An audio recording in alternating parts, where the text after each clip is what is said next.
Hello everyone, আজকে আমরা বইয়ের 24-25-এ তড়িৎ রসায়ন থেকে আসা খুব সহজ একটা প্রবলেম সলভ করব। শুরু করা যাক।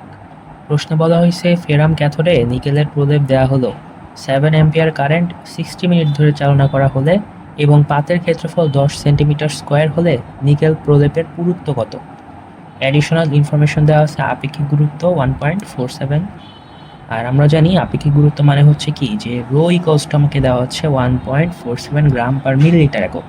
আচ্ছা, এখন আমরা ফ্যারাডের সূত্র অনুযায়ী জানি W equals to MIT by EF. আমাকে এমআইটি ইএফ সব কিছু দেওয়া আছে, তাই কি আমি ডাব্লিউ বের করতে পারবো না? পারবো। এম কি?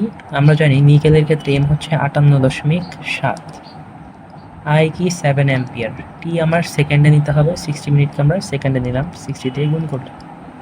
ই নিকেলের তুল্য সংখ্যা হচ্ছে 2 আর এফ এর মান হলো 96,500।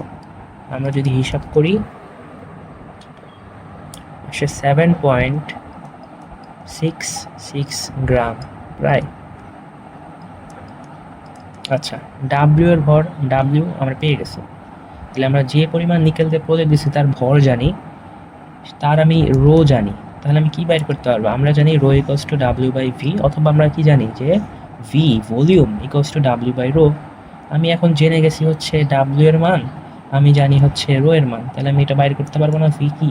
ভি হবে কি 7.66 ডিভাইড বাই 1.47। উপরেরটা একক ছিল গ্রাম, নিচেরটা ছিল গ্রাম পার মিলিলিটার, তাহলে আমি এখন ওভারঅল ভলিউমটা পাচ্ছি মিলিলিটার এককে 5.1 মিলিলিটার। 5.1 মিলিলিটার, তাই না? আচ্ছা, অথবা এটাকে আমরা দেখতে পারি 5.1 সেন্টিমিটার কিউব বা সিসি। আমরা জানি 1 মিলিলিটার ইকুয়ালস টু 1 সিসি।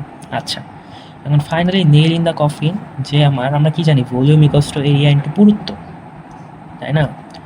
আর আমাকে প্রশ্নে দেওয়া আছে নিকেল প্রলেপ দিয়ে আমরা যে নিকেল দিয়ে প্রলেপ দিছি, আমরা এখন পাতের ক্ষেত্রফল কি এরিয়া দেওয়া আছে, আমরা কি পাইছি? ভলিউম পাইছি, তাহলে আমরা পুরুত্বটা বাইর করতে পারবো না? তাহলে আমার এখানে কি হবে 5.21 সেন্টিমিটার